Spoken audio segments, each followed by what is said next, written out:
प्रिय विद्यार्थियों, आइए देखिए एक टॉपिक से है वर्ग ज्ञात करना, टू फाइंड ए स्क्वायर।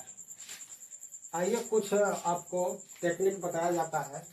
जैसे पहला जो रूल बता रहे हैं, इकाई अंक 5 रहने पर इसको हम जल्दी जो है तो वर्ग कैसे बता सकते हैं। से मान लीजिए कि कोई पूछा कि 15 का वर्ग बताइए, तो आपको इसके लिए क्या लिखना होगा कि 15 गुने 15, तब आप बता सकते हैं।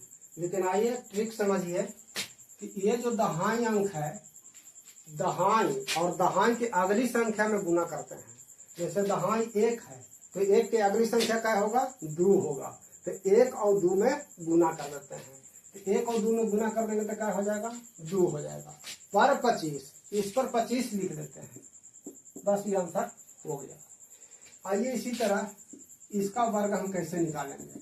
आपको नियम बताए थे कि दहाई गुण है दहाई प्लस 1, मतलब 2 और 2 की अगली संख्या 3 में गुना कर दीजिए। तो 3 गुना 6 पर क्या लिख दे, 25, ये आपका आंसर हो गया। इसी तरह आइए 35 को आप देख लीजिए। 35 के हम वर्ग कैसे निकालेंगे। ये 3 है और 3 की अगली संख्या क्या है, 4 है, तो 4 और 3 में गुना कर दीजिए, क्या हो जाएगा, 12 हो जाएगा। 12 पर हमको क्या लिख देना है, 25 लिख देना है, ये आपका आंसर हो गया। इसी तरह आइए 65 समझिए। 65 इकाई अंक 5 है इसमें, तो 6 है, 6 की अगली संख्या कितना है, 7 होता है, तो 7 और 6 में गुना कर दीजिए, 7 6 42 और इस पर 25 लिख दीजिए, ये हो गया आपका आंसर। इसी तरह आप 95 का बना सकते हैं। इसका वर्ग हम कैसे, इकाई अंक 5 है, कैसे निकालेंगे इसका वर्ग।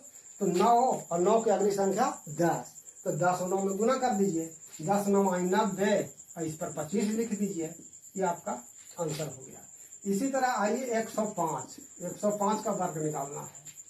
तो इकाई अंक तो ये 5 है, ये दो, इसको आपको दहाई मानना पड़ेगा, 10 को दहाई मानना पड़ेगा। ऐसा नहीं कि 0 को दहाई मान लीजिएगा। तो ये 10 है और 10 की अगली संख्या 11 है, तो 11 और 10 में गुना कर दीजिए, तो 11 दहोतल से इस पर लिख देंगे 25। क्लियर, समझ गए होंगे। इकाई अंक 5 रहने पर इसी तरह के वर्ग आपको ज्ञात कर लेना चाहिए।